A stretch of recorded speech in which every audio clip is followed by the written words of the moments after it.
Hasaunike nimiyawa jechi kanke kahalawa Hasaunike nimiyawa jechi kanke kahalawa Namshi sawa sawa sawa yakbaretu idirera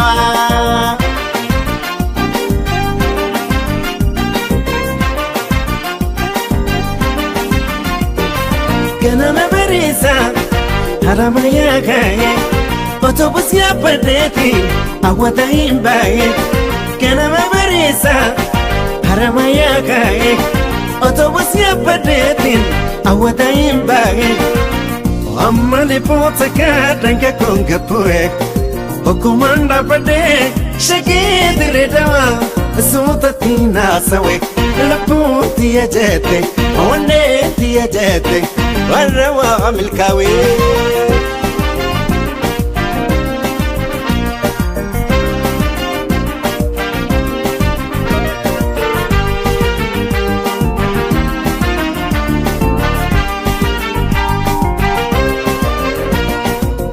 Hasaunike nimiyawa jechi kanke kahalawa Hasaunike nimiyawa jechi kanke kahalawa Namshi sawa sawa sawa yakbaretu idiredawa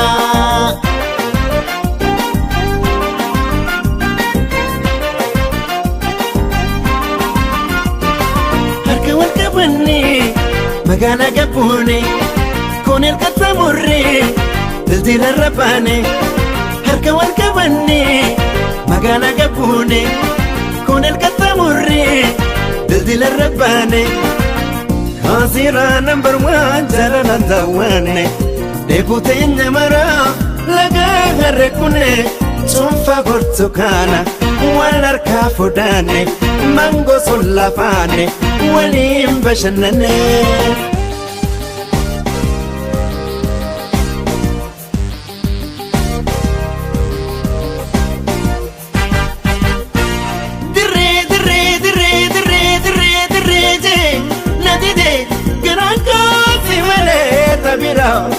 Cosito tota ya caramella sina miawa akasha ancora sinina sawa situna dawa sinina sawa situna dawa sinina sawa ya baretu idrenawa ya baretu idrenawa Otuniana Bashanana Ganda kore Kotuyana Bashanana Laka harre Kotuyana Bashanana Ganda gara Kotuyana Bashanana Gam kafira Shuma akkam jirtan daawwattoota BBS nageenya keenya ulfina bakka jirtan maratti isin haa dhaqqabu har'a keessummaa tokko qabannee dhiyaannee jirra keessummaan keenyas Master Hassanii biyya Ameerikaa magaalaa Minnesota irraa dhimmi irratti mari'annu immoo rakkoo nageenya yeroo ammaa magaalaa Dirree Dhawaa keessatti mudate irratti bal'inaan kan mari'annu ta'a hanga xumuratti akka nu faana turtan kabajaan isin affeerraan Badrii Yusufi Master Hassan yaamicha keenya kabajjee haala magaalaa Dirree Dhawaa irratti nu waliin mari'achuuf tolee waan jetteef maqaa daawwattoota BBS ulfaadhuun siin jaa. Mee Master Hassan akkuma beekamu magaalaa Dirree Dhawaa keessatti yeroo garagaratti irra deddeebi'uun rakkoon nageenyaa mudatee lubbuun namaa qabeenyis manca'aa turee jira. Maddi rakkoo magaalaa Dirree Dhawaa kun maali akka dhalataa magaalaa sanitti wanni quba qabdu? Yaa maddi magaalaa sanirratti wanni deemu jiru waan gartee gareen shoorakisuustuu gareen abin uumaa jirtu akka biyyaatti illee gartee maqaa sabaatiin maqaa amantiitiin shoorarkaa uuman kana wal qabata amma inumaa Dirree Dhawaa irratti bifa jijjiirratee ijoolleen san qindaa'uudhaan ganda akka gartee ganda qoree Addis Katamaa Saabiyaan kanarraa wal yaamanii baankii Oromiyaatillee saamuudhaaf yaalii godhanii turanii baankii saamuu sadarkaa baankii saamuutti ilaammataniiti waan kana jalqaban. Akkuma beekamu gaa magaalaan tun bulchiinsa mataa isii qabdii madda rakkoo kana furuuf tattaaffiin gara bulchiinsatiin mul'atu hanqina guddaa kan qabuu fi magaalattiin akkuma waliigalattu rakkoo bulchiinsa gaarii qabdii waan jedhamuu jira. Gama kanaan wanni mul'atu maali? Yaa dhugaadha magaalaan tuni gaafiin yeroo dheeraa irratti dhiyeessaa turre furmaatan arganne abdii qabna ammallee bulchiinsa ilmaan Oromootiin yeroo aangoon mootummaa harka wayyaanee harkaa baatee ilmaan Oromoo harka galtetti ilmaan Oromoo gaafii uummata Oromoo kanaaf deebisaa kan dhabuun isaanii waan qurramuu guddaa qabu waan gaaga'amallee fiduuf ta'u akka Oromootti magaalaa tana mirga abbummaati Oromoon kan gaafachuu jiru. So mirga abbummaa ilaa ammatti mirkanoonee fi abbaa biyya sanii ta'uu gaafiin Oromoo. Maaliif baadiyyaa fi magaalattillee magaalaan tun seenatti seeraanis Oromooti. Bulchiinsi nama nyaataa Mallas Zeenaawii duraan sirna gartee siyaasa isaa fayyadamuuf rarraasaa ture dhimma dirree dhawaa kana. Oromoon akkuma gartee Finfinnee falmutti Burraayyuu laga xaafuu jee laga xaafuu laga daadhii falmutti galaan falmutti sabbata falmutti gartee sulultaa falmutti hoolata falmutti dirree dhawaatis falmuu danda'u turre jiraata. Kana yeroo hedduu dhiyeessaa jirra. Gaafiin tun deebuu dhabuun bulchiinsi kun bulchiinsa danda'a fakkeessanii jiraachisuu magaalaa tana gartee Oromoo irraa kophatti baasanii bulchiinsa addaa hannuuf jechuudha. Kuni waan dogoggoraadha. Haqni Oromoof deebuu qaba. Rakkinni waan kanaatu tokkoffaan kana. Yoo bulchiinsi Oromiyaa dirree dhawaa hammatee fudhatee hoggana Oromiyaa jala teessi si galtee hoggana Oromooti waan hogganamtuuf namni Oromiyaa keessa jiraatu hoggana mootummaa Oromiyaa jalatti bula jechuudha. Afaan Oromootiin waan hundinuu hojjetama. Namni Oromootillee achi keessatti ilaala. Kuni ta'uu dhabuun miidhaa amma mul'atu jiru kana uumuu danda'ee ijoolleen abiin gartee dirree dhawaan nuti inumaa akka waan naannoo Amaaraatti yaamuu fedhanii isaanii wanni isaan hubatiin guddoon maali? Dirree dhawaan hanqa magaalaa xiqqoo qabalee sagaliitti adda guuran sanii miti.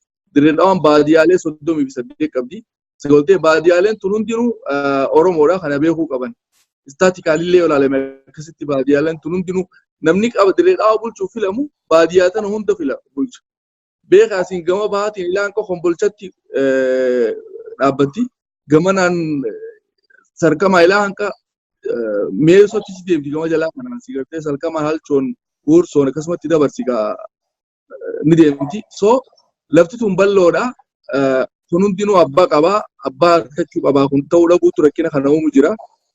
Gaafii tanallee kanaatu kaase. Amma yaadni guddaan bikkira bishaan amma deemu jirtu yaa'in irraa kaate ganda dachaatu jedhamu jira. Ganda dachaatu sanitti yeroo ayyaana ijoolleen Habashaa tun dhuganiiti sakraanan. Sakraananiiti gaallaa jechuudhaan si galtee Oromoota ijoollee ganda sanitti dhiyaatutti rabshaa godhuudhaatti bobba'anii ijoolleen isfirraa ittisuutti bobbaatee yaa'iin tun sababa sanitti uumamte miidhaa hedduullee geessisan. Si galtee ka'umsi yaa'ii sanii dhugaanii macha'uu irraa kaasanii garuu waan duraatti qophaa'anii lafa jala walii dirmachuun bakka irraa dhufanii yaaliin isaan godhan si galtee hamana baankii Oromiyaa irratti aggaammatan si galtee baankii Oromiyaa ganda faras magaalaa san gartee naannoo dachaatu san keessa jira. Isa san saamuuf illee irratti aggaammatan jechuudha. Kuni waan qindaa'aadha. San bira dabree amma naannoo mistanyaa kana masgida daawwee cinaa tiriika guddaa jira. Tiriikni ganda san naannoo san ifu hundinuu achirraa hirama. Waan san gubuuf illee yaalii godhaa turan halkan sa'a 8 sa'a 2 jechuudha akka biyya tanaatti akka warra biyyaatti sa'a 8 sa'a 7 fi cinaa akkanatti wal guuratanii dhaqan kallattiidhaan bakka san gubuudhaaf. Qeerroonis qindooytee bakka san eegumsa guddaa godhaa turte. San difeendi godhuurratti illee rakkinni guddaan uumamee ture jechuudha. Walumaa galatti gizee ilaallu yaadni ijoollee tanaa bifa poolootikaatis ni fakkaata. Karaa biraatiin 40 ijoollee irraa qabu nuti dirree dhawaa bulchuu qabnu waan akkasii takkaas ni qabanii Lammada immoo keessa waan amma shororkaa akka biyyoolessaa deemu jirtu kana agartee qeerroon biyyaa mootummaa biyya bulchu jiru Oromoodhaa mee ittiin jarjarruu irraa taa'aa jee wal qabee taa'uun kun obsuun kun sodaa itti fakkaatiin naan beekne akkuma amma Dr. Abiyyiillee gartee qeerroon kaduu itti fakkaatee gurrasaa gartee uummatuma Habashaatiif Habashaa dhageeffachuu eegale kana qeerroon immoo hin duune Oromootiin obsinaaf jechuudhaaf callisee wanni kun gaaga'ama akkanaa uumu jira karaa fokkotaallee deemu jira qabeenya illee balleessee lubbuun namaatti illee itti baddeetti. Mee akkuma reefu kaastee magaalaan Dirre Dhawaa seeranis ta'ee seenan dachii Oromoo qabiyyee Oromooti jettee jirta. Seenanis kanuma garuu sirnoonni dabran ta'e jennee walitti buusuuf dachii Oromoo cicciranii saboota kaan jala akka galuu fi harka Oromootii baasuuf hojii hojjetameetu je'amaa ture. Wanni Dirre Dhawaa irratti dalagame kun gara seeratiin bulchiinsa mootummaa naannoo Oromiyaa jalatti akkaataan itti deebi'u falli jira wanni hojjetamu yookaan ammoo akkaataan Oromiyaa jalatti ittiin deebi'u wanni dalagamaa jiru jira. Yaa wanni kun ifa gala waan namuuf ifa gala ta'ee jira. Tokkoffaa ji'oogiraafikaalii qubsuma lafaatiin Dirreen Dhawaa lafa Oromiyaati. Ollaa biraatti wanti harkifattu hin qabdu galtee. Akka jirutti baadiyyaansiitis akka jirutti Oromiyaa jala jirti afaan Oromoo dubbataniis lafa Oromootiis galte. So ji'oogiraafikaalii waan akkasiiti sooshaali uummata Oromooti kan qubbatee jiru galte. Riifarandamni haa godhamu jaamellee kallattiitti dhibbaa fi dhibbatti Oromiyaa jala galte jechuudha. Wanni isaan rarraasaniif dantaa siyaasaa barbaada galte. Mishinni guddaan jiru maali? Jechoota amma dura Mallas Zeenaawii fayyadamaa ture jira. Saffiyuun beer anaasa maara gichaalaal waan jee tokko yaadatte. Saba guddicha saba xiqqaa godhuu ni danda'ama jee Oromoo irratti aggaamachaa ture galtee dhaadachaa ture maali wanni sanii amma Dirreen Dhawaa ona afran qallooti lafa Oromoo ona afran qallooti afran qalloo kana adda facaasuudha mishinni tokko karaa biraatiin wanni duubaratti mul'atu jechuudha wanni si ibsu godhu maali yoo amma fudhatte Dirree Dhawaa tana gama bahaatiin gartee as laga dolli irraa fuudhii awwaallee biyyoo awwaallee kurtuu qaallicha baloo akkasuma fuudhii ilaa hanqa gartee hombolcha dhaabbattutti jechuudha. Dirree xiyyaara gama duubaatti ona nooleeti noolee qubata naannoo kana. Asii yoo fudhatte shanaaniin dhujumaan halluu gusaatiin laga odaatiin gartee karaa qarsaa laangee calanqoo gama jalaatiin jechuu warra jiru kana. Ilaa akkasitti haalchoon sarkamaa fuudhee akkasumatti ilaan qameessoo deemutti alaa qubata. Garuu dammaajoritti gaman awwaan nooleen qubattuuf noolee tana yoo fuudhanii Dirree Dhawaa tana fakkeenyaaf naannoo Somaalee godhan Dirree Dhawaa noolee wanni jiru Somaalee jala galti jechuun gaasan. Afran qalloo san sadiitti deebi'e akka sabaatti akka gosaatti illee jechuudha. Adda facaasuu dhabnu guddoo bakka san jirtu ooluudha jechuudha mishinni bakka san deemu karaa biraatiin. So Oromoon kana ifa galaatiin beekuu qaba waan kana imaammata tokkummaa Oromoo sharafuu lafa Oromoo sharafuu wanni jala deemu jechuudha. Kana mootummaan Oromoo amma mootummaa Oromoo jenna Dr. Abiy Oromoodha Lammaan Oromoodha. So filmaata Oromoo kanaaf yoo filmaata kan inni taate filmaata dhufurratti kaardiidhaan adabamuu qaba jechuudha. Kaardiidhaan adabamuu danda'uu qaba. Maaliif namni Oromoon filatu nama mirga isaaf kennu ta'uu qaba. Warreen daawwattoota sagantaa kana daawwatu keessaafuu warri jiraattota Dirree Dhawaatiif wanni hin dhaamu. Filmaanni as deemu kun isin wanni irratti filmeeffachuu qabdan waa'ee gartee nama Dirree Dhawaan Oromiyaa jala akka seentu ni murteessinaa. Carraa Oromiyaa jala buluu ni mirkeessina dhaaba joo filachuudha. Dhaaboo falee haa ta'u. Adantaa uummata Oromoo eegsisuu danda'u jechuudha. Maaliif lafti tuni qubsumaan lafa Oromoo ta'ee jira jiraataan Oromoo eega ta'e wannummaan itti federaala jaamtuuf hin jirtu Oromummaa sharafuu lafa Oromoo sharafuu hin ta'in wanni Mallas Zeenaawaan godhullee tokko maali Eertiraa wajjin waldhabbii waan qabu meeshaalee alarraa seentu tamarkabaan naqu Jabuutii fayyadama laga bishaan Jabuutii kana baara jechuudha. Baara kana fayyadamuuf isa sossobuu qaba. Dirree Dhawaa tana isiniif Oromoon bulchaa jedhee waliin maxxansee isaan sossobuu qaba. Poolitikaa saniif fayyadamaa ture sii galtee. Haayile Sillaaseleen akkasuma Dirree Dhawaadhaanii baqatee Ingiliiz dhaqe sii galtee.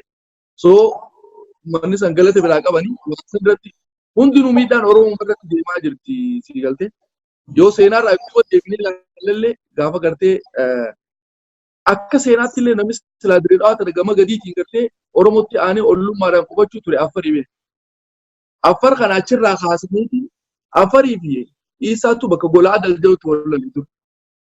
Kana manguddummaa bakka amma beeta mangistiin ijaarame kana gartee kumsiyoona guddaa achi taa'anii badii Oromoo irra mul'ite. Hawlala Isaa fi Affarii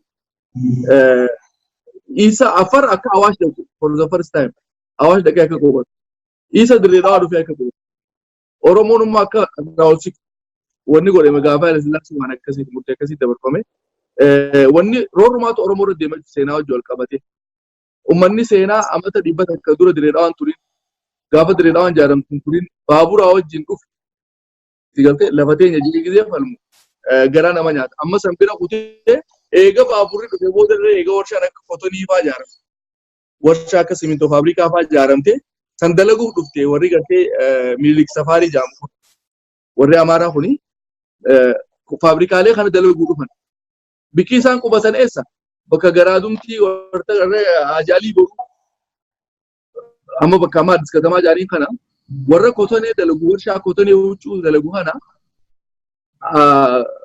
ajaalii boruu mana xixiqqaa jaareeti maallaqa saantiimaan jechuun rubbiyaa moosumuniidhaan karee suufii ture mana xixiqqaa hedduu jaaree achi galaniiti kotonee dalaganii achi galan so makiinaan kotonee gidee isaan fuudhuu dhufu maal jaa addisuu katamaa jaan manneen inni jaaree kana galtee Addis Katamaa achirra qubatan jarri achi qubatee maaddeeffate kuni gaafa dargiitillee meeshaa hidhannoo qabatanii poolisa turan makalaakaa turan sigaltee hidhannoo qaban Oromoota kana ganda qafiiraatii fi kana qubatee taa'u rooroo hedduu irratti geessaa turan sigaltee lollee hedduu deemu ture naannoo sanattillee amma sanumaatu babal'atee ijoolleen isaanii gartee carraa gartee harkatanii ijoollee tanya irratti duruudhaaf ayyaana kana sababeeffatanii gaallaa ja'anii ijoollee tanya gartee waraanuudhaan yaa'ii sana jalqaban ijoolleen isifirraa difeensi godhuudhaaf yaalii godhu jirti kana wanni deemu jiru.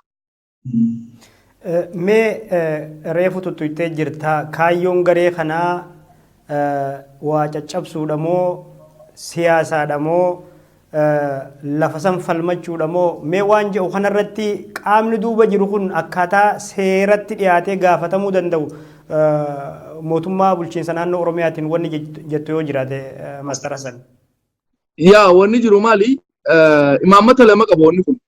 Tokko siyaasaadhaan ijoolleen Amaaraa tuni bulchiinsa irratti sigaltee influence godhuu fedhan. Bulchiinsi kun akka isaan hin hogganu.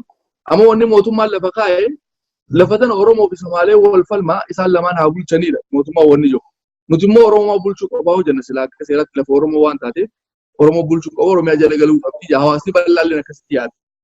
Garuu mootummaan dabre jechuudha. Oromoo fi Somaalee shiftiidhaan akka bulchan tarmiidhaan akka bulchan wal taraadhaan jechuudha. Akka bulchan godhe Amaarri kanarraa qooda fudhachuu qabnaa waan jedhu ijoolleen isaanii saatana'u ja'anii jaaramanii waan kana biyya alaatii fi biyya keessaa illee irratti soso'aa jiru warra isaatii wajjin hooggansa achirraa fudhachaa miidiyaa isaa irratti illee yeroo adda addaa gartee sochii godhaa turan isa maal jettan saatana'u ja'anii maqaa baafatanii kuni siyaasaadha tokkoffaa. Lammaffaa saamicha baankii Oromiyaatu naannoo dachaatu jira. Baankii san saamuu dhaqan kallattiidhaan. Baankiin naman taane ijoolleen taane waan wajjin lolanii miti. Qabeenya hawaasaati maqaa Oromoo hanqaa amma qabuuf irratti aggaamamna. Sigaltee? Kuni namni yoo wal lole ijoolleen yoo wal lolan waan qabeenya saamuutti nama geessu jiru.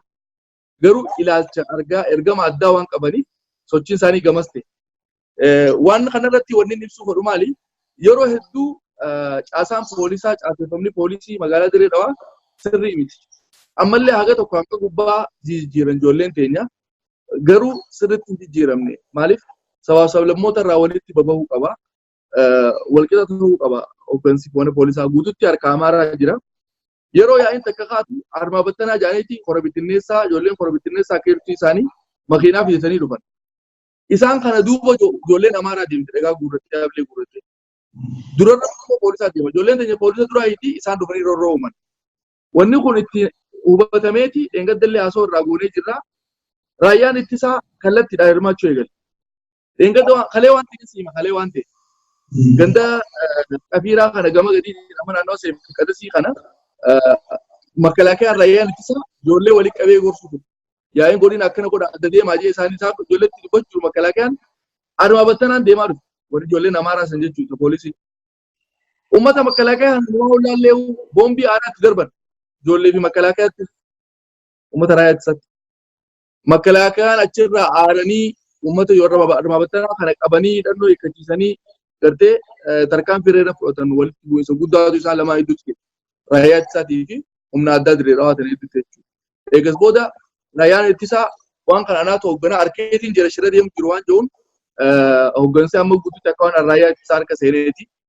Kuni waan bareeda tarkaan fudhatamee jechuudha. Eega dhugaan Oromoo mul'atte waan bareeda ijoolleen poolisa san jala dahatanii turan roorroo godhaa turan anis mul'ate makalaakaa fi ijoolleellee waliin boombii aaraatti darban. Tokkoffaa wanni jiru maali?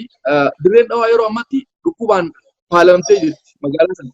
Faamiliin namni irraan dhukkubsatiin hin jiru magaalaa sana keessatti. Dhukkuba gartee chikungunyaa jaa'u jira. Chikungunyaan kun afaan komboodii akka fakkaata. Kan nama caccabsoo jechuun nama hidhuu jechuudha. Dhukkubni kun maqaan isaa. So dhukkuba kan akka bufaati humna nama dheeti akka nama farraan kaane nama godha guyyaa 3-4-5 nama ciibsa. Ijoolleen biyya irra guddaa waan kanaan qabamtee ciisu jiru. Uummata mana ciisuun boombii aaraatti darban. Boombii aaraa darbuun mana namaatti fakkeenyaaf namni dhukkuba saayinaasaa qabaachuu danda'a si galtee. Dhukkuba argamsuusaa sirna argamsuusaa sirrii kan ta'e namni jiraachuu mala lafti lafa uwwaa waan taate. Boombii aaraa yeroo darban gandasa mana namaa keessatti darban. Lubbuun namaa kabaate illee sanii wal qabatamu si galtee. So boombii aaraa darbuun tokkoffaa hawaasa irratti sirni miti sirnaa miti. Lammaffaa poolisiin dahannoo godhatamee ijoollee teenya irratti roorro. Amma ijoolleen teenya reefullee osoo isin hojii laafii seenin dubbisaatiin ture ijoollee. Manarraa baanee mana jiru maaliif ganda dhufanii sakatta'uu jiranii. Poolisii fi makalaakayaan mana dhufanii nu barbaadu jiranii. So nageenii hin jiru manarraa baanee manarraa nu ari'aniiti akka waan biitti nagee taatee fakkeessuu fedhanii. Si galtee? Jaanii ijoolleen ammaan tanatti himannaa dhiyeeffatanii raayyaan ittisaa immoo humna guddaa bobbaasee lolli akka dhaabbatu tasgabbeessuuf yaalii godhu jira wanni mul'atu. Immoo ijoolleen ammallee gandarraa akka baatee gartee baqatanii dhokotanii bakka adda addaa qubatanii akka jiranidha odeeffannaan akka. Tole Maastar Hassan mee rakkoo dirree dhawaa irra deddeebi'uun mudatee lubbuu namaa gaaga'uu fi qabeenyas mancaasu kana hundarraa furuuf maaltu hojjetamuu qaba jettaati? Wanni hojjetamuu qabu tokkoffaa dirreen dhawaa bulchiinsa naannoo Oromiyaa jala galuu qaba. Furmaanni tokkoffaan waaraan kan dhufuu danda'u mirgi abbaa biyyummaa Oromoo mirkanaa'uu qaba. Gaafiin Oromoo taqeeroon gaafachaa turte mee badrii keenya siin gaafadhaa. Takka ati mee nama Oromoo hawallisuus taatee kadhaadatuus taatee Oromiyaan naannootii yakajoo takkaa dhageesse Oromiyaa biyya abbaa kiyyaatti jaa Oromoon. Biyya haadhatii yaatti illee jiru biyya abbaa kiyyaa jaa Oromoon. Yeroo sirbanillee biyya abbaa kooti jaan anis biyyaan qaba. Sigaltee biyya Oromiyaan malee naannoo miti. Wanni harku jiruu bar naannoodha.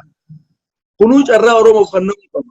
Maaliif Oromoodhaan naannoo feetamoo biyya feetanii maaliif wanni abbootiin ta'e itti wareegamaa turtee qabsoo fincilli qabsoo diddaa gaafii abbaa biyyummaati wanni jaamu ture gaafii abbaa naannummaati miti. Kanallee qabsoon qeerroo kun shift godhamee naannoo irra deebi'uun qabu kun yaada kiyya. Akka biyyoolessaatti illee Oromoodhaaf yaadamuu qabu. Oromoon abbaa biyyaatti malee abbaa naannooti.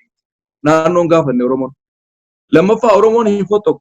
Warra itti dhufeetu irraa deema. Duraan itti dhufanii mire Minilik bar gaafa Arsii dhufee cabsu harka muru gaafa Afran Qalloo dhufee murruqii godhu sigaltee ituu fixee Afran Qalloo dabru sigaltee kana godhu nu dhufeemi biyya tana qabachuuf. Isaantu nu dhufee nurraa deebuu qaba malee nuti gamatti fotto'u hin jiru. Oromiyaan hin fotto'u. Warra itti dhufeetu deebi'a. Yoo jaalatan nu wajjin Oromummaa fudhatanii nuti Oromoodha Oromoo taanee jiran. Nu waliin Oromummaa teenya fudhatanii jiraachuu ni danda'an. Oromoon durii sammataadha. Sirna if danda'a ta'e qaba sirna bulchiinsaa kan nama hundaaf fakkii ta'e qaba. Sozaat Oromummaa fudhatanii Oromiyaa nu wajjin nagaa nu wajjin wal qixa jiraachuu danda'an. Namoomaan Oromoo namni ga'u jiru addunyaa irratti. So kuni mirga abbaa biyyummaatti carraan kunillee kan namuufii qaba. Dirree dhawaa saaluma wal fakkaataadha jechuudha wal fakkaataadha. Carraan if dandeessee jiraachuu osoo hin ta'in lafa Oromiyaa taatee hoggansa Oromoo jalatti akka deebitu. Uummanni Oromoo keessatti ilaaluu barbaada. Yoo kana tokkoffaa istaatikaalii heddummaa uummataa ilaaluu danda'an. Uummanni heddumminni isaa maal fakkaataa magaalaa fi baadiyyaatti sigaltee ispeeshaalii baadiyyaan guututti eenyu akka ta'e namuu ni beeka. Oromoodha ifa gala.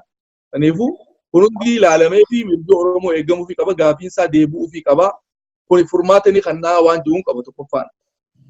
Lammaffaa maali? Yoo bulchiinsi kun katti fufu taate ijoollee biyyaa akkuma ammaa tana eegalan kanatti hooggansa irratti hirmaachisu sigaltee fakkeenyaaf ijoolleen biyyaa ammaan tana rabshaan kaka'e qabiira fa'aa irratti dachaa turratti ijoolleen biyyaa gurmuutee ijoolleen gandaa jechuudha qeerroon ammaan tana nuti qabsoon teenya honga geesse kiiloo 4% Oromoon biyya qabannee jirra amma qabsoo warra isa diinagdee goonaa itti walii galte qeerroon yeroo ammoo odeeffatu. Warra isa diinagdee goonanneeti gurmuudhaan. Amma fakkeenyaaf nyaata gartee akka Dirreedaa Yuunivarsiitiidhaaf fuduraa dhiyeessuu, raayyaa ittisa hursoo jiru kanneeniif nyaata dhiyeessuu, Kookaa-Koolaa irraa kookaa fuudhanii hiruu makaafee guddaa banuu, bishaan fuudhanii hiruu, waan kana gaggaafatan. Waan kana hundaa'u nama dhuunfaatiif kakanname. Nuti nu kannaa ijaaramne jara qeerroodha. Qeerroon ijaaramtee nagee biyyaatti isaan eegu jira nagee gandaa. Poolisii hojjetee warree eegu ture isaan. Ijoolleen tun nagee gandaa nuti eeggataa hojiirra nu bobbaasaa diinagdeedhaan jijjiiramaa fi nu waan jechuu gaafataa jirti. Bulchiinsi ilaammatti furmaanni kanneef hin jiru. Yuunivarsiitiis ni dubbisnaa, raayyaa ittisaas ni dubbisnaa, Kookaa-Koolaas ni dubbisnaa, waan akkanaa ni dubbisnaa malee tarkaanfiin fudhatamee ijoollee sana hojiitti bobbaasamee hin jiru.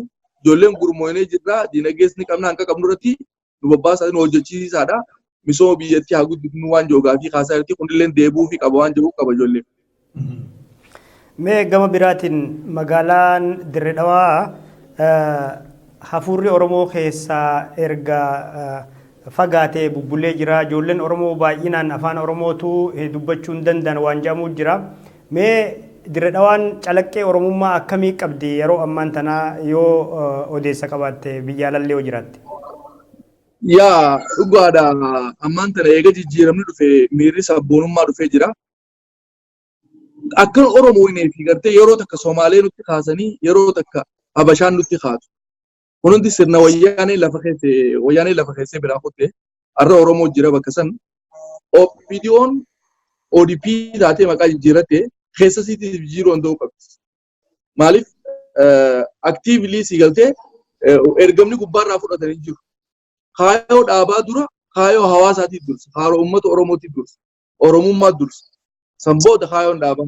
Kaayoon dhaabaa yoo Oromummaa hojii waliin gidne hafuu qaba. Dhaabni Oromoo fayyadne dhaabni hawaasa bal'aa fudhanne dhaaba ta'uu hin danda'u. Si galtee eenyu bulchuu deema? Eenyu hoogganuu deema? So Dirree Dhawaa miirri Oromummaa dhufee ijoolleen dura aadaa uffachuun dhoorkaadhaa. Si galtee yoo uffatte ilaalcha biraatii mancaa qabattee deemuun hin jiru, guucha qabattee deemuun hin jiru. Si galtee rooroon addaattis deemaa ture. Yoo guyyaa tokko aadaa uffatte ati boruu ni gaafatamta. Kalee maaliif uffattee gartee duraawwani ture. Har'a wanni kun jijjiiramee yeroo silaa gartee ijoolleen mul'isuu eegaltu asiin rabshaa ijoollee Somaalee kaasan yeroo Somaalee wajjin amma asaayimentiin kan namee rabshaan kun nagahee ni bu'e asiin amma Amaaraa kaa jechuu hareeti. Boru maaliif kaata amantiitti ka'uu deema ammas. Lola amantii kaasanii beeti kiristaanaa gubatee masgiidaa gubatee waan akkasii goruu yaada qaban jechuudha. Kun hundi maali qeerroo tuffataniitti an akka kiyyaatti. Qeerroon bulchiinsi Abii Oromoo ta'uus qeerroon istaandibaay ta'uu qabdi. Wal jaaruu qabdi. Qeerroo ibin naannoo Oromiyaa biraarraa osoo hin ta'in baadiyyuma Dirree Dhawaa tanarraa walitti gaddirmachuu qabdu wani takka yoo taate. Dirree Dhawaa tana bar qeerroon Oromoo itti fincaantee Jabuutii gaddabarsuu hin deesse dhiitee yoo heddumina. Qeerroon baadiyyaa amma ijaannaniitii fi gartee halluu buusaa shananii waa'ee yoo fudhatte asiin jalloo bal'inaa yoo fudhatte gamana deebitee laga dooliin biyyoo awwaallee ganda gabaree kana gubbaa ol dabarte jechuudha. Yoo kunummaa walitti gaddeebi'ee yoo Dirree Dhawaa xiqqoo sana kam gooti qeerroon. So itti yaaduu qabdi qeerroon teenya wal jaaruu qabdi baadiyyaa fi magaalatti. Misoomaafis akkasumatti yoo misooma irratti wal jaaranis misooma biyyaas akkasumatti akka saffisiisuu danda'an. Si galtee yoo balaan takka dhufte akka biittisuu danda'an. So qeerroon istaandibaay ta'uu qabdi.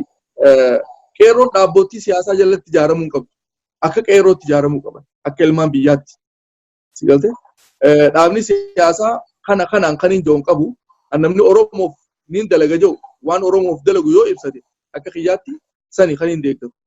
Dhaaba Oromoof hin dalaga jiru ilaa ammatti agarre garuu waan akkanaatti hin dalagaa jiru. Kaan seenaan dhaadata kaan immoo gartee olaantummaa humnaa agarsiifachuudhaaf dhaadata. Sani achi waan Oromoof waan akkanaatiin godha jee ifa gala baasan agarre.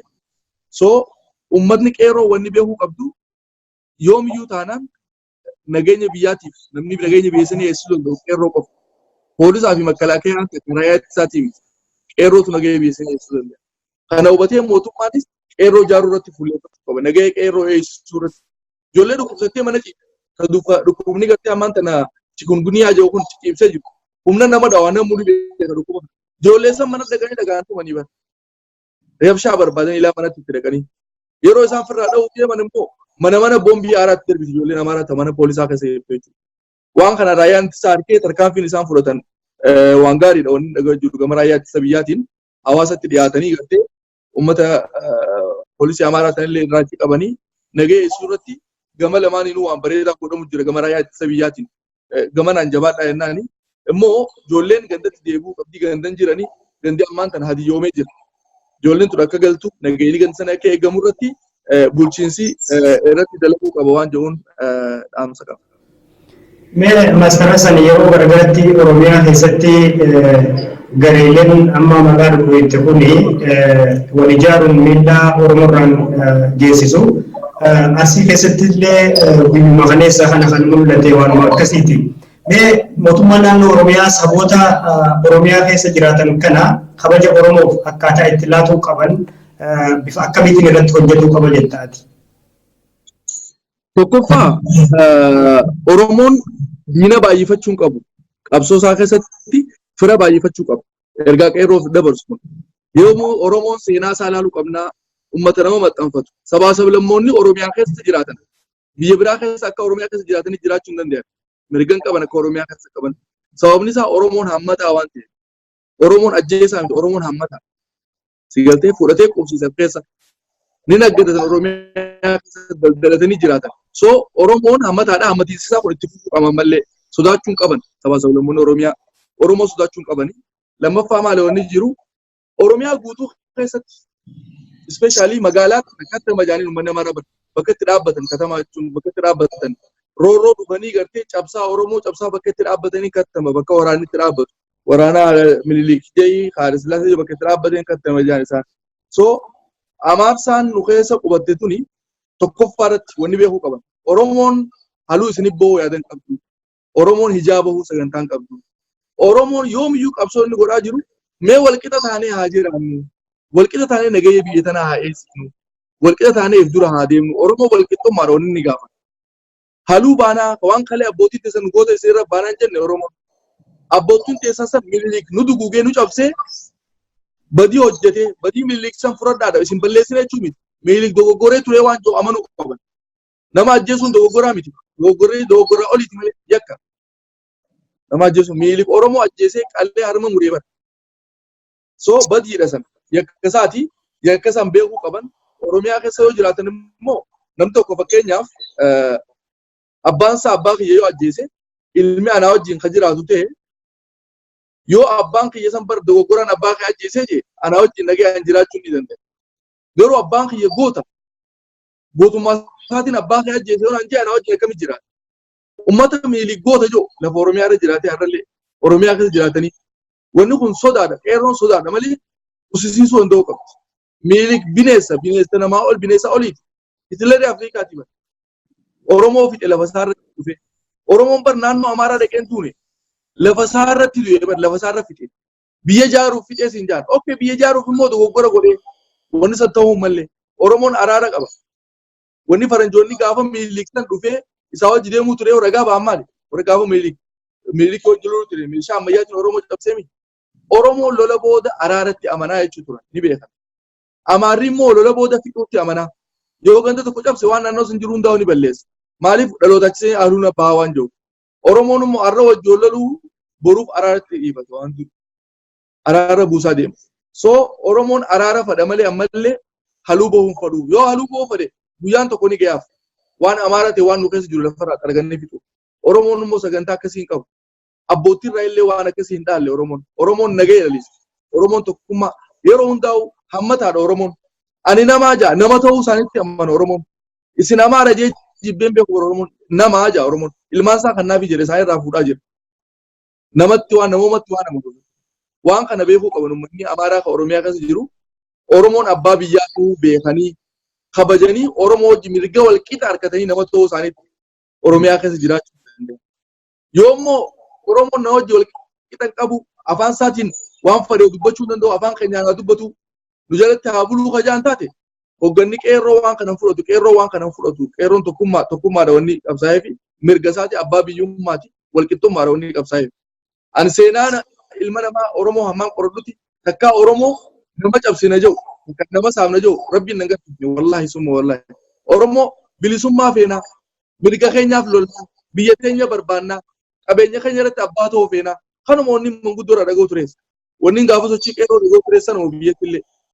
So kana hubatanii sabaa sablammoonni Oromoo kan dur caalaa firoonfatanii abdatanii waliin jiraachuudhaaf yaaduu qaba. Yeroo san Oromiyaa guutuun nageenyi bu'a. Yookaan amma naannoo Arsii asallatti yoo ni ta'e, Baalee Goobbaa keessatti yoo ni ta'e, yoo ilaalte naannoo Burraayyuutti waan ta'e yoo ilaalte bakka adda addaatti wanni isaan kaasan waan akkanaati. Sigalte walqixxummaa namaa diduu. Rabbi rahmataa godhuuf jaarraa abbaa gadaa maal jedhee jaarraan abbaa gadaa beefi abbaan isaatis qondaala Haile Sillaasee guddaa ture. Indaraasee Haile Sillaasee. Maal jedhee jaarraan uummanni Amaaraa kun bar dimokiraasiin hin galtuuf inuma hin gallee fi isaan kana dimokiraasiin. Walqixxummaatti hin amananii jedhe. Jawaar Mahamadillee maal jedhe uummata kana qabsoo wajjee galleetiin isaan barsiisuudhaaf yeroo hedduu yaalii godhee hin baratanii jedhe lakkatti himtuun isaan doomaa dhufanii jedhe akka uummataatti. So nuti ammallee abdiin kutannu wal dandeenyee lafa keenya nu wajji jiraadhaa lafteenya ta'uu beekaa. Oromoon abbaa biyyaa ta'uu beekaa. Oromoon isin miidhuuf sagantaan qabu. Waan kalee Dr. Abiy godhe halaalan. Eertiraa fi Itoophiyaa walitti firoomse. Suudaanii fi Sudaan walitti firoomse. Biyyoota ollaa wajji nagee guutu. Oromoo jechuun kanaa bara. Wanni hojiin mul'ate kana. Garuu yeroo Abiy waan kana godhu qeerroon mee Oromoodha inni ittiin durinaa gaafii teenyaas dhawaataan nu deebisa. Eega masaraa san qabanne jeeti tasgabbaa'ee taa'e. Waan kana immoo Abiyyilleen akka waan sodaa seenaa fakkaata. Waan qeerroon baddee bakka sochii qeerroo dhaabbattee fakkaata. Maaliif uummanni Amaaraa labba labbaarraa wacanii ni wacan. Waca isaanii kana dhageeti isaaniif deebisaa kan nuudhaaf yaalii godhani. Noo kun ta'uu hin qabu. Qeerroon guyyaa tokkotti masaraa mootummaa isaa irraa isa baasuu danda'a. Humni qeerroo kan dur caalaa ijaaramee jira ammallee. So yeroo hunda gaafii Oromoo yoo jalaa deebi'aa deemuu qabdi. Hayyoonni Oromoo gurguddaan hundinuu qabsoon qeerroo bifa jijjiirrattee jirti. Akka Oromoon saganteeffatee irraa beektee jirti. Deebuu qabdii jechaa jirti. Nuti wanni jennu maali? Dr. Abiyyiin aangoo irraa bu'uu miti. Aangoo irra taa'uu qaba. Aangoon aangoo qeerrooti. Qeerrootti kannate amaanaatti kannane kalee. Oromoon amaanaatti kannate. Saniifuu sirraa'uu qabdaa. Gaafii Oromoo deebisaa deemuu qabdaa. Oromoo caqasuu qabdaa. Hawaasa Oromoo beekaa Oromoo hayyuu Oromoo caqasuu qabda. Manguddoo Oromoo caqasuu qabdaa. Akka inni hayyuu ta'e nama barate akka ta'e nama Oromoo cimaa akka ta'e siyaasa wayyaanee keessatti nama guddate ta'uusaa nama waa'ee siyaasa Amaaraa illee beeku. Sigaltee ta'uusaa ni beekna. Inni immoo Amaarsaa Mallas Zeenaan ajjeesee dachii keessa dabarse. Har'a biyyee dachii keessaa qotee baasee biyyee irraa dhufee nutti akka daawwatan godhuun qabu.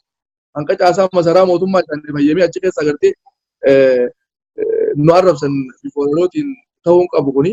Namticha amma fakkeenyaaf eenyuutaan beetikiristaanaa kana keessa jala deemu sagaleen isaa feesbuuka itti dhageeffadha. Akkamitti beetikiristaana keessatti afaan Oromoo dubbatan fa'aa kan ni jiru. Oromoon isa biyya qabaa eessaa dhufe kan inni jedhee inni dubbatu hundaa jira. Nama akkanaa kana gorsaa godhatee jalaan deemuun tuffii qeerrooti malee ana waan biraa jeen fudhadhu gamma kiyya. Amaara sosoquun hin barbaachisu. Namummaa akka sosoquun hin barbaachisu. Dantaa Oromoo irratti abbaan fadhee dhufe tarkaanfiin barbaachisaa ta'e fudhatamuu qaba. Dantaa Oromoo irratti. Dantaan Oromoo sharafamuu qabu. Hasan dabare immoo ilmaan Amaaraatii fi ilmaan Oromootis akka namaatti walqixa. Anaa fi namni Amaaraa tokko walqixa jiraachuu qabna lafa Oromiyaa irra jiran. Ani isaan irraa ol ta'e isaan nagadaa ta'an waan Oromoon hin qabu. Ilma namaa waan ta'aniif walqixxummaan jiraachuu qabna. Oromoon akkanatti amana. Yoo isaan walqixxummaatti amana wanni nuti Itoophiyaatti hin jaalanneef hin jiru. Yoo isaan walqixxummaan feena immoo carraan nuti Oromoo taanee Oromiyaa qabannee jiraachuu dandeenyu gaafiin abbootii teenyaa abbaa biyyummaa waan ta'eef carraan san nu hayyamuu qaba. Kanaatu nagaya buusa jeetii jaallatee. Mee Master Hassan magaalaan Dirre Dhawaa magaalaa umrii yeroo dheeraa qabduu fi qaroominaan beekamtu riqicha daldalaa akka taate beekamaadha. Mee guddinni magaalaa Dirre Dhawaa yeroo ammaa maal fakkaata? Yeroo tokko naannoo sanii kan dhaga'amu rakkooleen hawaasummaa garaagaraa ummata miila sakaalanii akka jiran kan akka ibsaa dhaabbataan dhabuudha, bishaan qulqulluudha, daandii qulqullina dhabuu akka wanni akkanaa kun yeroo tokko naannoo sanii dhaga'ama. Mee guddinni magaalaa Dirre Dhawaa maal fakkaata yeroo ammaa umrii isii yeroo dheerarraa kaanee oolan? Yaa magaalaan Dirre Dhawaa tuni beekii Dubaay Itoophiyaa turte dur Finfinnee hundarraa akka nama Dubaay dhaquutti dhufuu turan. Dirre Dhawaa fi Asmaraa dur dhaquu turan. Magaalaa guddittii turte Dirre Dhawaa. Har'a immoo ikoonoomikaalii laal hawaasni akka hiyyoomuu godhan. Fakkeenyaaf si kaasa dur Dirre Dhawaa warshaalee ture, warshaa kotonii ture, warshaa simintoo ture, warshaa nooraa fatolchuu, warshaa zayitaa ture, sigalte baabura kubbaaniyaa ture, sigalte waan adda addaa hawaasni galii irraa dalagamu ture kontoroobaandii dalagu ture hawaasni daldala. So Mallas Zeenaan maal godhee ጦር ሜዳ ያላጣናቸውን ጀግኖች በድሬዳዋ ምድር አጣን እንጂ Mallas Zeenaan. Kana jechuun gootota dirree qabsootti dhabini seensa Dirreedhaa karaa dargaggootiin seenaa fi karaa daddaba kana. Ijoolleen Dirreedhaa dur jaaramtee bifa Chaayinaa guruppii jedhuun akka magaalaa seenne tarkaanfii irra fuudhamaa ture. Sigalte seenuudhaaf wareegama guddaa kafalan. Waan sana haluu bahuudhaaf jecha tokkoffaa wanni inni godhe maali? Kotonee meeshaa jirtu buqqaasee warshaa carqii isaa jechuudha. Suufa Afrikaa keessa suufni biqiltuu tolfamu Saawuz Afrikaa fi Dirreedhaa. Saawuz Afrikaa fi Dirreedhaatti suufni tolfamu. Hariira jechuudha. Faabirikaa irraa kan jiru. Buqqaasee Tigraay geesse. Nama meeqa nama kuma meeqaatu dalaga kotonii sana. Namni san hundinuu dalagaa gidee dhiisee galee faamiliin irra guddaan ni hiyyoome jechuudha. Lammaffaa wanni inni godhe maali? Baabura dhaabe. Baabura kana mureeti Masfin Industrial Engineeringin tiraaka isaatiin iskaaniyaa isaatiin kuduraa fi waan deddeemu waan duraan baaburri deebisu ture waan assanjoogii fi faaltoo fi kanneen dalaguu turan akka Masfin Industrial Engineeringin tiraakii kun dalaguu godhe. Baasii iskaaniyaan kun akka dalaguu godhe. Transportation isa muree jechuudha. Ati giree kanaan bakka buusu. Lammada warshaalee jirtu hundaa'uu cufeeti kontoroobaandiis cufe. Kontoroobaandiin cufamuu qabaa jee cufee guyyaa adiidhaan bakka namni dalaguu dhaqee cufee saamutti ana warri kan jedhee fi daldalaan bulanii niin beekaanis biyyaan tuni gaafa isaan magaazina namni bulfaturraa guyyaa dalagattee bakka galgala bulfaturraa dhufanii ganama dhiyeessu meeshaan guuramtu maali poolisaa dhufu makalaakaa dhufee guuru. Hai meeshaan namni guyyaa dalagatu dhufanii manarraa namarraa guuru jechuun hanqas akka xiroorroon godhamaa turte waan san waliin keessa tureedha. Abbaan kiyyaas ummaan kiyyaas daldaloota ni daldalan si galtee daldalaan bulasaa saniin guddadhaniin beekan. So bifa saniin saamuu turan dirree ifa galatti silaawwanni kontoroobaandiin eegamuu qabdu wasana irratti daangaa biyyaa irratti eega magaalaa seenti mana dhaqanii namarraa guuruun guyyaa namni gurgurattee galgala gisee meeshaa isaa mana galche dhufanii manarraa namarraa guuruun waan akkasiitti dirree bahamee waan hawaasni beekuun hawaasa saaman jechuudha waan dhoo isaan ta'eetti. Maaliif kaayyoon isaanii saamicha waan ta'eef. Kontoroobaandii cufan warra daldalaa irraa saaman warshaalee ni cufan si galte Dirreedhaaf maal godhan suufa. Silaa gisee san cufan carraa biraa industirii adda addaa biyya keessa dhaabuu malan hawaasa san dalagee saniif jiraachisu. Hawaasni akkaataa jireenya afaan wallaalee jechuudha. Yeroo abbaan dalagaa dhabee galee haati dalagaa dhabdee galte mucaan maal haa godhu baqattummaa jechuudha. Si galte baqattummaa yaaduu taati. Biyyarraa baqachuu Jabuutii dhaquu Yaman Soomaaliyaa bishaanii dhumuu karaa Awurooppaa deemuudhaaf dheengadda nama bishaanii dhume Masir irraa turme beekta. Nama 300 ol ijoolleen Dirreedhaa qoftiin. Maaliif ijoollee miidiyaan jala deemee qoratanii jiru rakkin akkasii ture ikoonoomik kiraayisii guddaa hawaasa keessatti uuman jechuudha. San bira kutee bishaan guyyaa sadiitti guyyaa takka guyyaa lamatti guyyaa takka dhufaaf.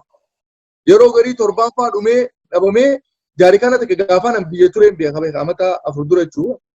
Bishaan jaarikaana takka qarshii 9 gaafa bitanii jira. Bishaan jaarikaana takka. Bishaan dhabamee jechuudha. Amma ani gaddi keenya caattaraadha gaddi hin dhaladde. Caattaraadhaa kaanee saabbiyaan dheenee nama birkaa qabu nama rootoo qabu agartee kan kadhannee qarshii 10 jaarikaana takka akkasii fudhachuu ture. Bishaan cufanii jechuudha. Turizimiinis guyyaa lamatti guyyaa takka dhufu guyyaa takka hin jiru. Takka guyyaa cinaa jiraatee halkan hin jiru. Ispeeshaalii guyyaa akka iidaa fa'aa kana beekamaa ni dhaamsan. Maaliif warracha keessa dalaguu saabashoota waan ta'aniif keessa hawaasni kun akka fincilu godhuudhaafis warra haaluu bahu jira. Hawaasa kana akkuma fedhe itti taphata. Kuni maali? Magaalaan san abbaa dhabuu agarsiisa. Abbaa dhabuu agarsiisa magaalaan san. Maaliif turizimiis laata? Bishaan Dirreedhaa waan hin dhugin Jabuutiif dabarsuun bishaan Dirreedhaa waan hin dhugin Harariif dabarsuun kun rakkina guddaa dura Dirreedhaatu dhugee nama fi qabu nama dabarsa. Gaaf tokko Mallas Zeenaa gaafatanii jiran akka taphaatonni kaasan bishaanii fi tiriqa dabarsuun Jabuutiif Suudaaniif maaliif barbaachise osoo Dirreedhaan umarree magaalaa osoo tiriqa hin qabne jennaan hayi buna uummata Itoophiyaa hundaa dhugeeti addunyaaf erginaayi buna ka ekspoorti godhu. Akkasii fudhadhaa jeejan namatti baaca beetee namichi sana. So wanni akkasii tiriqni beezikiidha uummanni ifa argachuu qaba. Maaliif firiija namni kun waa nyaatu godhatee firiija kaayataa firiijii tarbii jiraan hin dalagu hoteela meeqaatu kasaa ikoonoomik kiraayisii fidaa dhufa jechuun isa illee. So tooftaalee akkanaatiin hawaasa laaffisaa deemaa turan. Arrallee wanni mul'atu wanni akkasii ni jira. Magaalaan sana abbaa dhabuu si yaadee tokko fakkeenyaaf yeroo hedduu galaanaaf Dirreedhaa fuudhee dhiqee jaama yoo dhageeffate. Obaamaalleen dhufee gaafa seenaatara ture osoo pireezidaantii Ameerikaa ta'een dura dhufee ilaalee ture Obaamaallee footoo ni jirti. Galaanni kun eessarraa dhufa? qarsaarraa laangeerraa dhangaggoorraa si galtee addeelleerraa wareega xuruureeti gartee biyyoo wanta maaliigaa jalloo bal'inaa dhufee harallaa jechuudha. Achiin akkasitti taa'ee asaffaatiin ijaannaniitiin akkasi gammuraa dhufee haaskuul gubbaan laga dachaatu kana seenee dirraawa bakka lama muka akkasitti dabara karaa shinyiilee jechuudha. Bishaan kuni sila abbaa qabaatte magaalaa san dachii cirrachi fuudhee deemu kun dachii guddoodha. Waan hoggan qabne. So sila galaanni kun kalaangee irraa dhufuus laangee uumatti masnoo godhamee baadiyyaa keessa akka faca'u. Qarsaatis qarsumatti sigaltee ka dhangaggoos dhangagumatti ka jalloo bal'inaa jalloo bal'inaatti sigaltee. Waan wayii jahaaf dibartee dhawaan amma ammaatillee. Waan wayii ni beektaa makiinaa maraan deemuu malee irratti deebine jechuudha. Magaalaa qabdu dirree dhawaan sigaltee. Magaalaa iskuula banuu mana barnootaa banuudhaan Itoophiyaatti tokkoffaati. Warshaa mokoroonii banuudhaan. Wanni qarooma ta'e hundinuu ibi maarshaal aartiin daleetu hundi dirree dhawaadhaan seenu baabura wajjin qabatee jechuudha. Haadha qarooma hundaati. Har'ammoo bakka san hin jirtu akka ammaa dirree fumte san jechuudha. Ikoonoomikaalii, sooshaalii, poolootikaalii itti taphatan dirree dhawaatti. Kun hundi abbaa dhabuudhaa haayinni abbatti deebi'ee dirree dhawaatti yoo Oromiyaa jala seente kun hundi furmaata ni harkata waan jiruun abdii qabaanillee. Mee maastara san akkuma beekamu waliigalli baha Oromiyaa yeroo ammaan tana siyaasaa biyyattii keessatti maal fakkaata? Humni nama bal'aa siyaasaa keessaa qoodan qabu komiileen jedhan tokko tokkos waan dhagahamaniif anis si gaafadhee siyaasaa mootummaa biyya bulchaa jiru keessatti hirmaannan dhalattoota naannichaa maal fakkaata? Rakkoolee ammatti kakaastan kana kan hundirraa furu warreen rakkoo uummataa kanaa keessatti guddatanii baratan waan ta'eef ansi gaafadha. Yaa dhugaadha kun amma ani waa'ee seenaati sanii qoradhu waa'ee siyaasaatiillee jalan bu'uu dubbachuufillee hedduu hamileen qabu waa'ee dirree dhawaa kana yeroo ta'een onnadhee dubbadha magaalaan dhadhee fakkeessi ta'anii beeku waan taateef waa'ee siyaasaa hedduullee haasa'uun fadhu. Garuu wanni dhugaa jiru kan hin haasa'u siyaasaan Oromoo gama bahaa kanaan aangoo irratti hin hirmaanne wanni jiru uummanni Oromoo gama bahaa akkuma jiruttu deeggara adda bilisummaa Oromooti. Si galtee? Ammoo deeggaraa ta'uusaa kun OPDO akka balaaleffatu godha. Yeroo namni tokko waajjira seenee OPDOdhaa jedhan hawaasni hawaasummaarraa kopha si baasta. Kun OPDOdha. Jaleedha. Gantuudha siin jaa hawaasni akka ati beektu san jechuudha. Hanqaa abiifaan lammaan tiim lammaan kun hin dhufinitti hawaasni kun OPDO jibbuu ture. Yoo OPDO jibbe eessaanii aangoo mootummaa irratti hirmaata namni kun. Namni kun bulchaa adda addaa eegaleeti aanaa dhaqee godina dhaqee Oromiyaatti ol bahee akkasitti federaala dabalaa mire. Yoo araddaa sun hin bulchiisatti yoo ate abaahoodha abdii qabne gara Oromoo bilisoomti Oromiyaan ni bilisoomti jaa OPDO harka seenaa hin balleessinu jaa waan kanaatu hawaasa kana akka aangoo irraa boodatti ta'an godha. Galte hoggansi OPDOtis hawaasa kana wanni hirmaachisoo onnee uummataa seenuu dadhabe. Adda bilisummaa Oromoo kaayoo isaa takaleetiif deeggara uummanni adda faca'insa irra isaan jidduu mul'ate kanaaf himi. Mirga abbaa biyyummaa Oromootiif falminaa waan jaan qofa abbootiin keenya waan itti duuteef hawaasni guutuutti falmuu ture.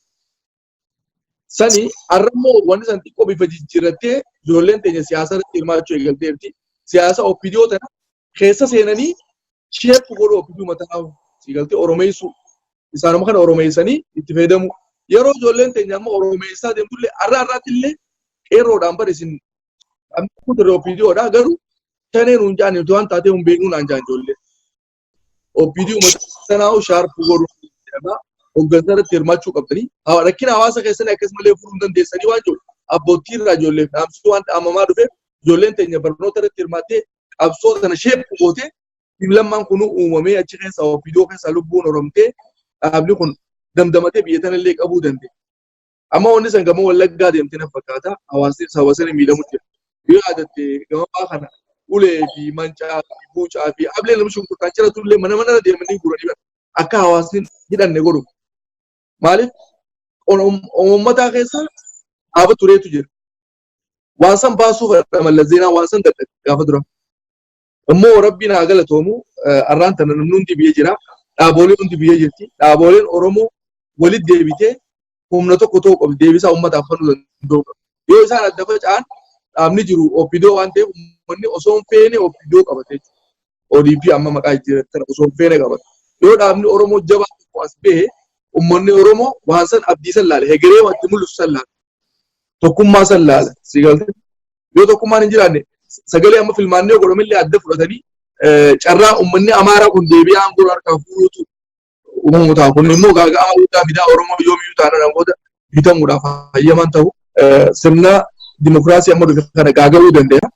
Wanni hawaasni keenya siyaasaa irraa fagaatee adeemsi ofiidoon deemu turte san galma nun geessu jee dhibbaa dhibbatti waan hafe.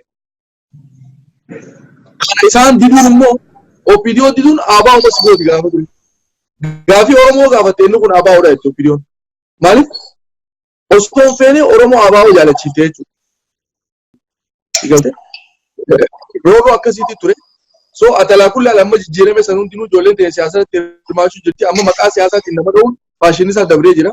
Oromoon addan qoodamu. Qeerroon humna takka ilaaluu qabdi dhaabni isaan fayyadu Oromoo fayyadeef murteessu sagantaa isaa Oromoo beeksisa. Sagantaa dhaabaa laalaa kaayoo deeggaraa malee maqaan deeggarnaa nama dhuunfaan deeggarina. Waan jedhuun qeerroo fillee dhaamsa dabarsuu barbaada. Maaliif Oromoon dantaa isaatti jala deema. Dantaa isaa yoo eegamteef wanni Oromoon barbaadu kan biraan jiru Oromoo walqixxummaatti amana. Walqixxummaa dhugeeffata Oromoon.